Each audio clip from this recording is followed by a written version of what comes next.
Olá, amigos de Safras e Mercado, sou o jornalista Alessandro Carvalho. Hoje é sexta-feira, dia 27 de setembro, estamos começando o nosso programa Conversa com Analista. Hoje sobre o mercado de café, estou com meu colega, consultor de Safras e Mercado, melhor consultor de café do Brasil e do mundo, Gil Barabashi. Tudo bem, Gil? Tudo ótimo, o melhor jornalista do mundo. Oh, beleza. Aí sim, né? Vamos começar puxando o Isso, essa saco do outro, vai dar tudo troca de certo. gentilezas. Sexta-feira, né, Gil? Sexta-feira a gente Sexta, fica mais sextou, feliz, né? sextou. Sextou, É, isso. Alessandro. Isso aí, Gil. E o que está sextando é o mercado de café, hein, Gil? Mas a gente já vai falar que antes eu tenho que lembrar você que aqui no nosso canal Safras TV, todos os dias a gente tem um vídeo novo para vocês no YouTube. Se você se inscrever e ativar as notificações, você já recebe um aviso e fica sabendo dos nossos novos materiais que são diários aqui em Safras TV e em safras.com.br. Você conhece a plataforma Safras, o trabalho do Gil, o meu trabalho na agência de notícias também, o trabalho dos outros consultores, estatística, todas as informações. O Gil, inclusive, vai compartilhar telas da nossa plataforma e você vai poder ver um pouquinho só do que isso representa. Vou dar um lembrete também. Na semana que vem, a gente tem o oitavo Safras AgriWeek, nos dias 2 e 3 de outubro. O Gil participa também, falando de café, também fala de algodão, no segundo dia do evento, que é no dia 3 de outubro. Se informa aí, tem na descrição do vídeo como você chegar e se inscrever para esse importantíssimo evento. Gil, sem mais delongas, coloca na tela para nós Café Nova York e Café Londres. E eu já vou dizendo para você, em Nova York, os preços atingiram os níveis mais altos em 13 anos, ou até um pouco mais que isso. Ontem o mercado bateu, fechou a 273,90, nós chegou a trabalhar a 275, né, Gil? E em Londres, preços mais altos desde que começaram a vigorar os contratos no formato atual do Robusta em Londres, que foi em 2008, então 16 anos. Robusta também com uma forte alta, né? Então, Gil, é tudo na questão da safra brasileira que o pessoal está realmente temendo aí essa longa falta de chuva, temperatura elevada, Gil? Olha, Alessandro, tem, sem dúvida nenhuma, o principal fator dessa alta nos preços que a gente está vendo aqui, começa ali, a gente pegar esse gráfico aqui e ir para trás, a gente está numa alta que vem lá desde abril, né? Mas o Ô Gil, ô fator Gil, ô novo. Gil, só para falar para o pessoal que está Né? vendo, para ilustrar ali na direita, né, a gente tem os preços do café arábica em Nova York no gráfico, então representa a linha azul, a linha mais clara, a linha branca, é o café Londres que você vê os preços ali à esquerda. Então aí um Uhum. seguindo o outro. Segue o baile aí, Gil. Sim, um cotado arábica em Nova York cotado em centavos de dólar por libra-peso e o robusto em Londres em dólares por tonelada, né?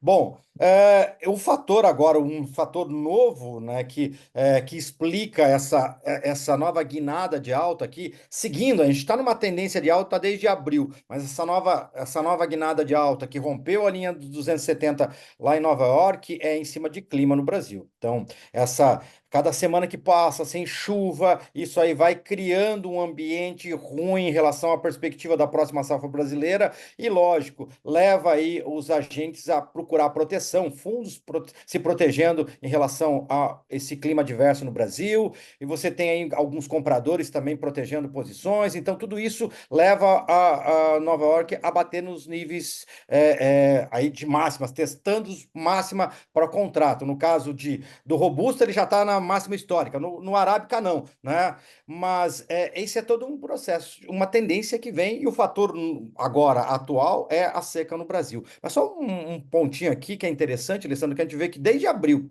né? Ele começou aqui em abril com a questão da falta de chuva e atraso na florada e comprometimento da safra do Vietnã, essa que a gente vai começar a colher a partir do próximo mês. Depois a gente veio o que? Inverno no Brasil, a frustração em relação à safra do Brasil ficou aquém do esperado, né? O reposicionamento de compra da indústria que estava apostando em bastante café no Brasil e no Vietnã não veio, ele teve que vir repor estoque. E agora, mais recentemente, aí passou o inverno, você teve ali uma correção pressãozinha e daí veio a seca, né? E tem um fator bem interessante que está ajudando a dar sustentação, né? Essa leitura fundamental, ela vem sendo que traduzida numa postura muito agressiva de fundos na ponta compradora. Eles estão aí com mais de 70 mil contratos líquidos comprados em café, né? Então eles vêm carregando uma carteira comprada ali que está pesada em cima de toda essa incerteza climática e isso dá suporte à alta dos preços e explica essa tendência aqui de alta do mercado. Gil, a gente sabe que muito vai depender agora, né? Hoje, só lembrando, né, a gente está gravando, já fechou Londres. Para novembro, o mercado caiu 0,8%. Nova York ainda está operando, né, Gil? Mas Nova York também está com um movimento corretivo para baixo hoje. E me parece, né, Gil, que é muito mais uma correção, realização de lucros, do que propriamente alguma outra questão, né, Gil? Mas eu já emendo a outra pergunta.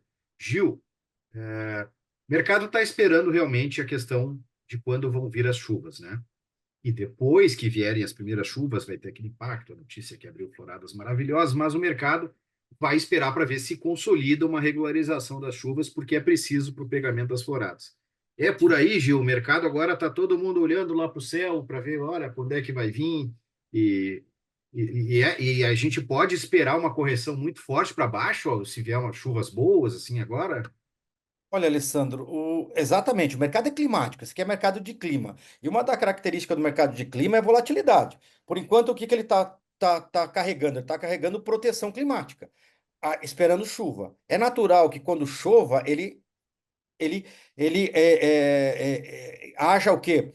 Um desmonte dessa proteção climática. E daí o preço recua. Né? Esse é o primeiro impacto. Né? O primeiro impacto, normalmente, quando a chuva vier, é de uma correção, né, desse movimento. Tá? Há uma perspectiva de chuva agora nesse final de semana, na outra semana também, mas chuva fraca que não vai resolver em nada e não vai mudar em quase nada esse quadro. O que se espera mesmo é ao longo de outubro você comece a ter chuvas mais regulares e volumosas, e daí mais extensas por todo o cinturão de café do Brasil, e esse volume ganhe, essa chuva ganhe mais volume a partir da segunda quinzena de outubro. Esse é o quadro, tá?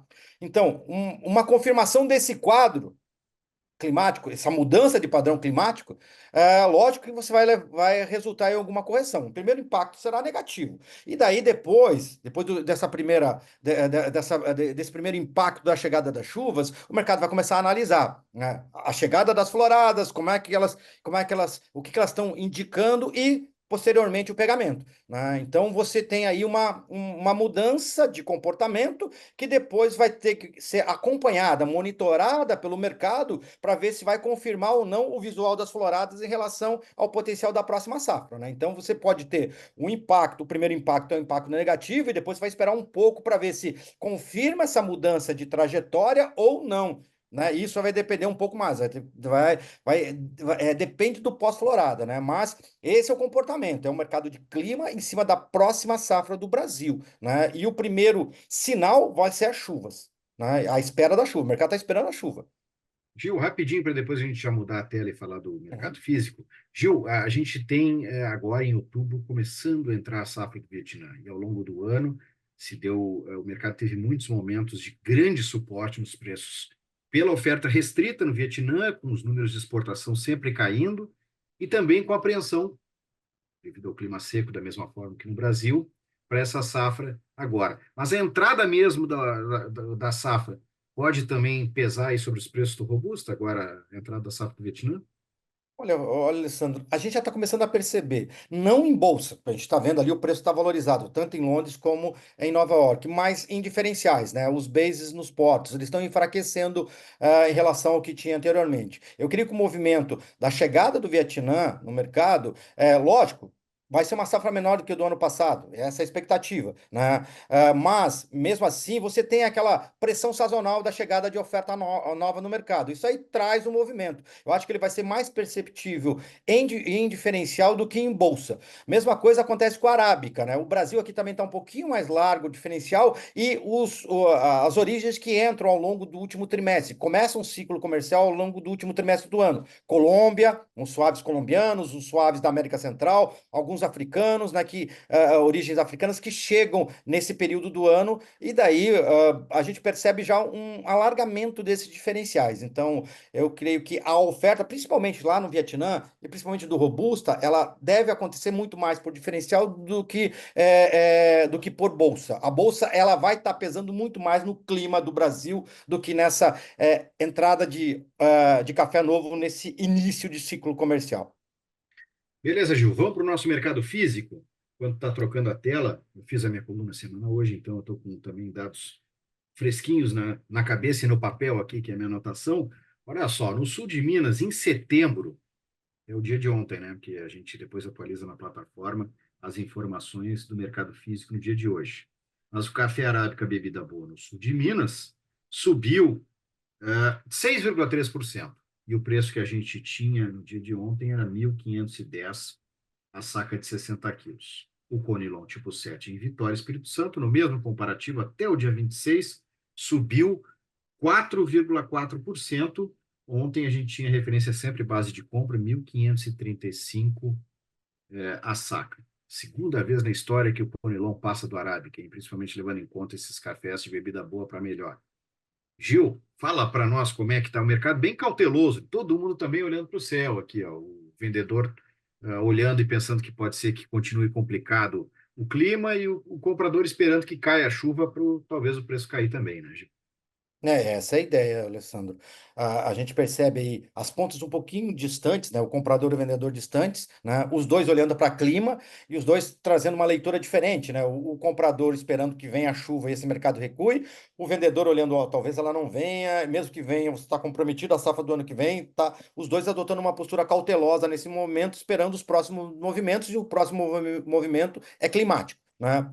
Mas dentro dessa distância entre comprador e vendedor, a gente percebe um pouquinho mais de interesse do lado da venda do que da compra. E isso é justificado principalmente pela dificuldade do comprador hoje em assimilar esse preço de café, tanto lá fora como aqui dentro, de assimilar essa alta no preço de café e repassar para o produto final, né? A gente está percebendo aí margens mais estreitas, uma dificuldade do comprador de repassar esse custo para o produto final, e isso está se refletindo numa postura mais curta por parte do comprador.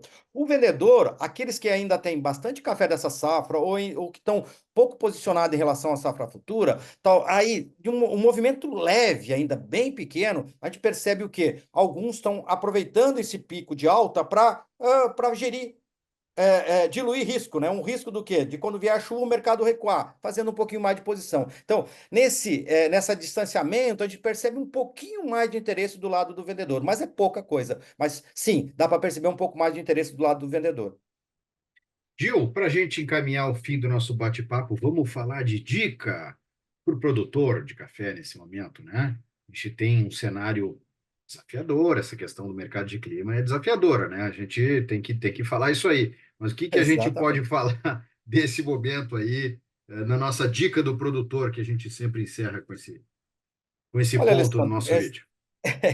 é justamente isso. A gente está num cenário de incerteza financeira, ainda de volatilidade financeira, de incerteza climática, né, na iminência de esperar a chuva. Será que outubro vem com chuva ou não vem? Isso aí pode mudar o comportamento do mercado, né? Então, a ideia dentro desse quadro de incerteza é trabalhar dentro de uma estratégia cautelosa de comercialização.